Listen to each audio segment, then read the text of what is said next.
რუსეთის მიერ უკრაინის ქალაქის კრივი რიხზე მიტანილ იერიშს 20 ადამიანი ემსხვერპლა. დაღუპულია 9 არასრულწლოვანი, რომელთა შორისაა 3 წლის ბავშვი.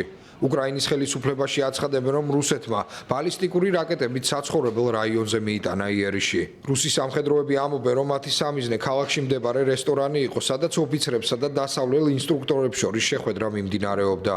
თავდასხმის შედეგად 72 ადამიანი დაშავდა, მათი უმეტესობა ჯერ კიდევ საავადმყოფოში რჩება. 17 პაციენტი კრიტიკულ მდგომარეობაშია. უკრაინის პრეზიდენტი ვოლოდიმირ ზელენსკი აცხადებს, რომ ექიმები 24 საათიან რეჟიმში მუშაობენ, რომ რაც შეიძლება მეტი ადამიანი გადაარჩინონ. უკრაინის ლიდერის თქმით, თავდასხმები იმის მანიშნებელია, რომ კრემლს არ სურს ომის დასრულება. პუტინს კი ცეცხლის შეწყვეტის შეთანხმების გაჭიანურებაში ადანაშაულებს. მან მოკავშირეებს მოუწოდა გაზარდონ მოსკოვზე ზეწოლა და აიძულონ გააფორმოს სამშვიდობო შეთანხმება. იგი ასევე მოითხოვს უფრო მეტ სამხედრო მხარდაჭერას საჰაერო თავდაცვის გასაძლიერებლად.